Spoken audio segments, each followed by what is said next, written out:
Bonjour à tous, voici comme promis une petite vidéo sur le portail du 11-11 qui a eu lieu hier. Je n'ai pas pu, voilà, j'étais pas dans de bonnes conditions hier, donc c'est pour ça que vous le fais que ce matin.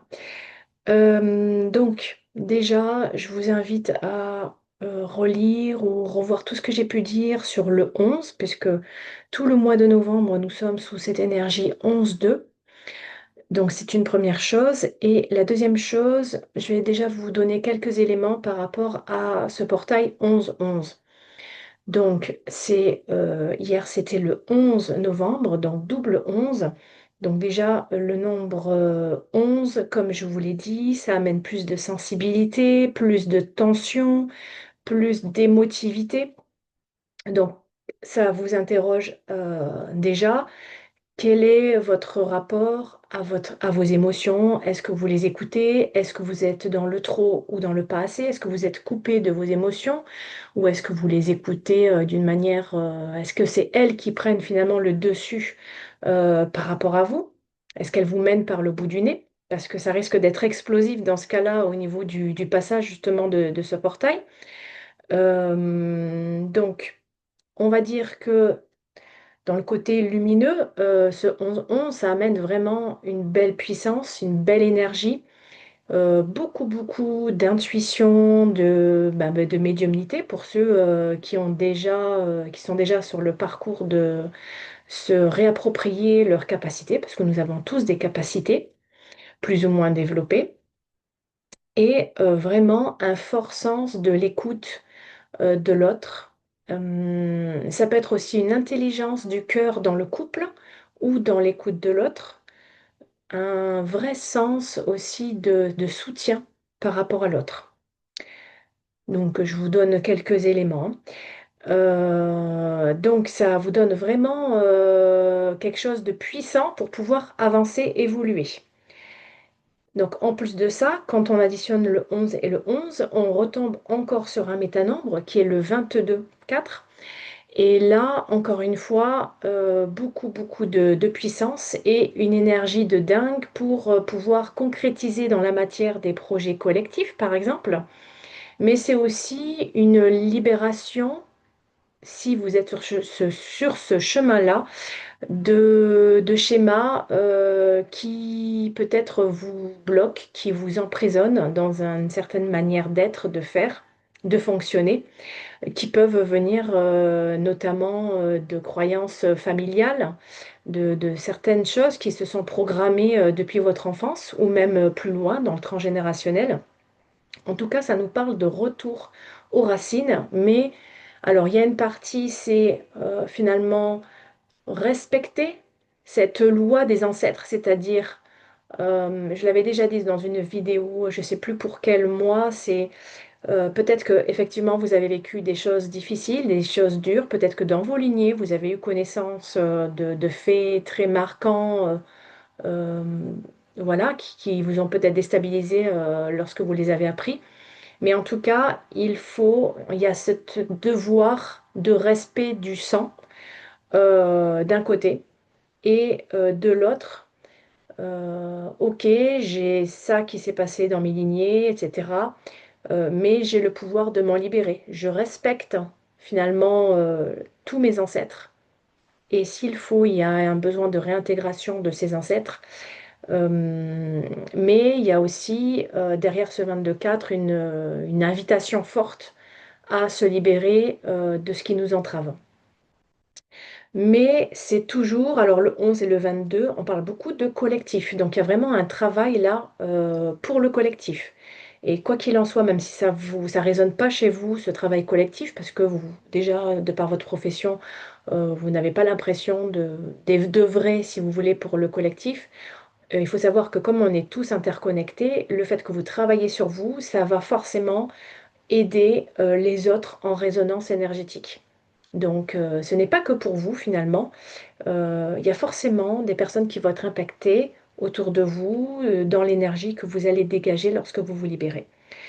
Donc ça, c'est une première chose. Alors, ça, c'est au niveau numérologique. Et il faut savoir qu'en plus de ça, en ce moment même, on est en rétrogradation de Mercure. Donc là, c'est d'un point de vue astrologique. C'est vrai que voilà, je n'ai pas du tout de base d'astrologie, mais ça m'intéresse comme plein d'autres sujets, vous l'avez compris. C'est une période qui est très spéciale. Donc, 3 fois dans l'année, Mercure rétrograde. Ça veut dire qu'en fait, il faut savoir que Mercure est devant le Soleil. Donc, quand on reçoit la lumière du Soleil, c'est à travers Mercure, finalement. On peut dire ça comme ça, hein, d'une manière plutôt schématique. Et quand il est rétrograde, ça veut dire qu'il fait en fait le trajet inverse. Il va se mettre derrière le Soleil. Donc, on reçoit de plein fouet cette lumière du Soleil. Et donc ça a commencé le 9 novembre de mémoire, si je ne me trompe pas, et ça va continuer jusqu'au 17 décembre. Donc c'est énorme. Pourquoi je vous parle de ça? Et pourquoi je fais le lien? Premièrement, Mercure, c'est la planète de la communication, de l'enseignement, de la parole, de la sagesse. Et deuxièmement, euh, les cartes que j'ai tirées, il y a toutes, c'est quand même assez fou. À chaque fois que je vous dis ça, vous devez peut-être en avoir marre. Euh, eh bien, j'ai que des trois partout.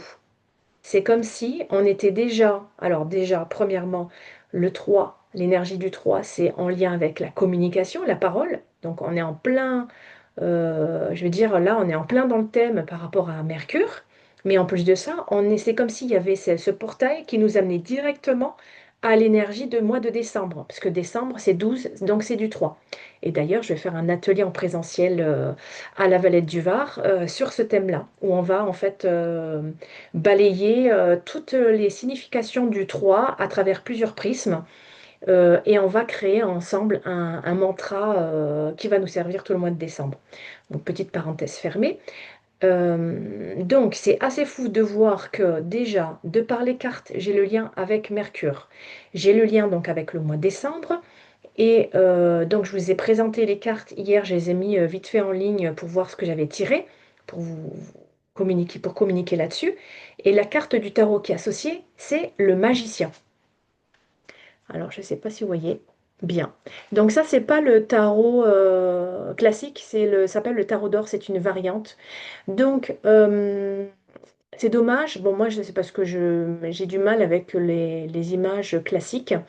Mais je sais que dans l'image de base du magicien, au niveau de la table, là, on ne le voit pas parce qu'ils ont enlevé ce détail-là. C'est pour ça que, oui, ça donne d'autres clés, mais finalement, c'est bien aussi d'avoir le tarot classique, je me rends compte. Mais comme j'ai acheté l'autre tarot où il y a les mots-clés, ça va compenser. Eh bien, il y a 2 dés, et la somme des 2 dés fait 21. 21, 3. Et figurez-vous que la carte du magicien est associée à la planète Mercure. Donc, comme je vous disais, pas de hasard. Il y a vraiment toute une synergie de thématiques autour de la communication. Donc, on va voir un petit peu en détail au niveau des cartes ce que cela nous donne et quelles sont les opportunités que vous avez justement par rapport à ce portail. Donc, effectivement, le portail était hier, mais il est encore actif et d'autant plus, comme je vous l'ai dit, que Mercure est en rétrogradation. Décidément, j'ai beaucoup de mal avec ce mot. Euh, donc, j'ai envie de dire, ça va continuer pendant un certain temps. Et à mon sens, je ressens que ça va continuer jusqu'au portail du 12-12.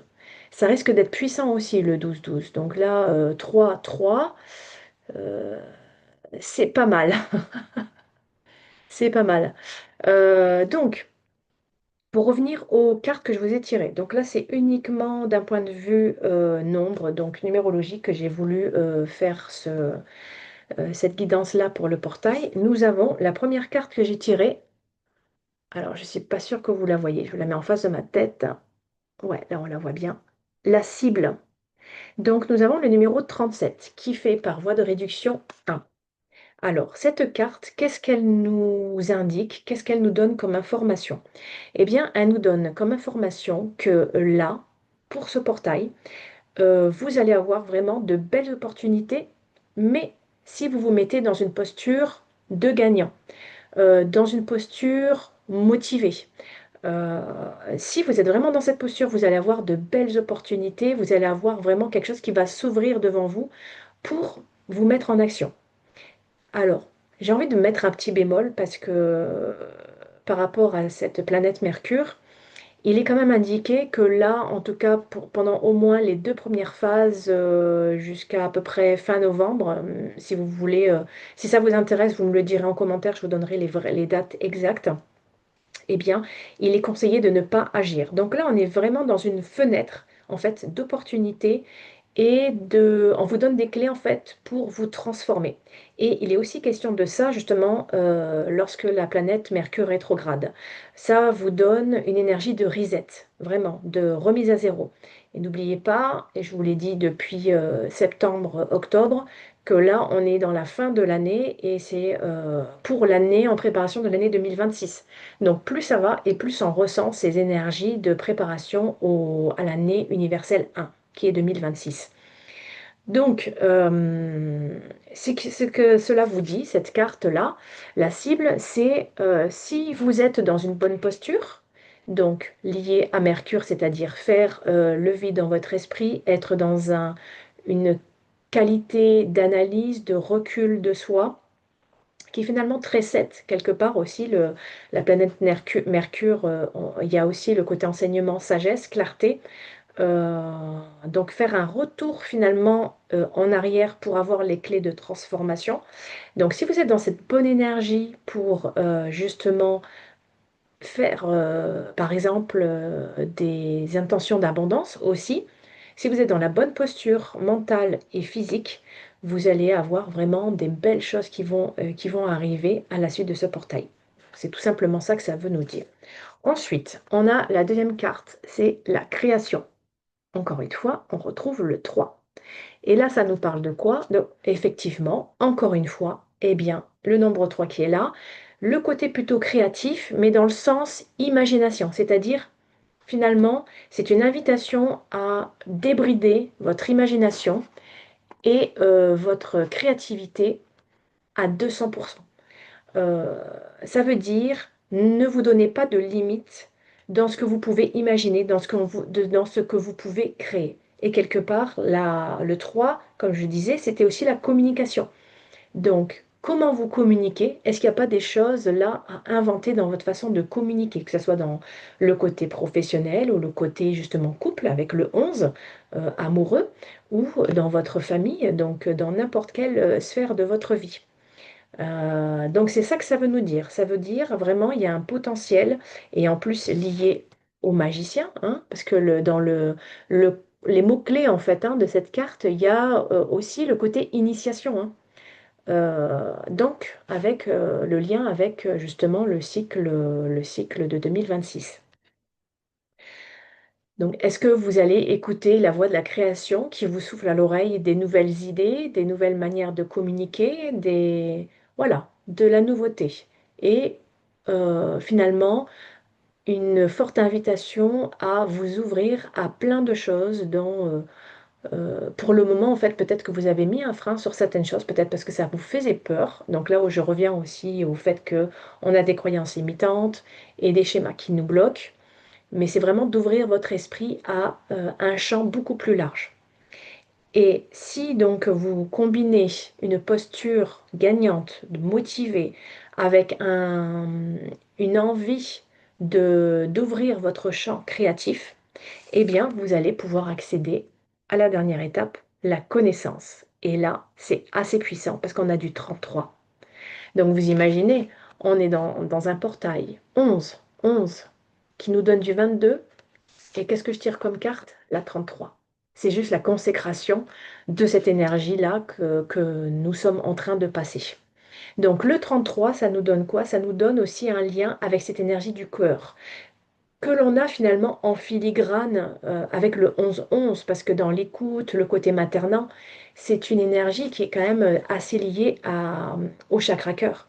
Donc c'est vrai que dans mes posts, je vous avais dit que le 11 était lié au chakra du troisième œil, mais pour moi, le deuxième chakra qui est lié au 11-2, c'est le chakra cœur. Comme pour finalement le nombre 6, où là, si vous faites bien ces 2 étapes, eh bien, vous allez accéder à des connaissances pour vraiment faire une belle transformation par la suite, avec des nouveaux outils.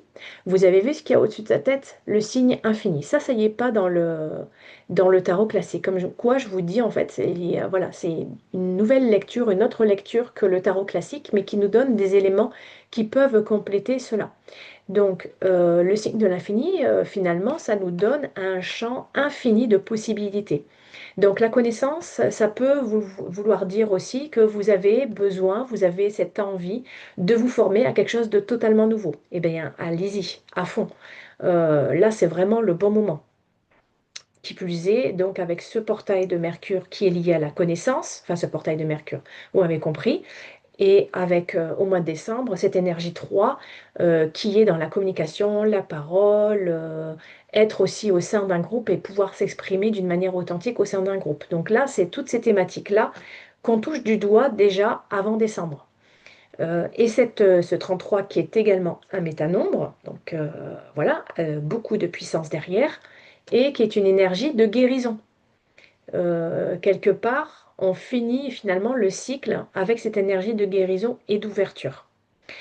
Je pense que je vous ai à peu près tout dit. Je ne voudrais pas que ça soit trop long.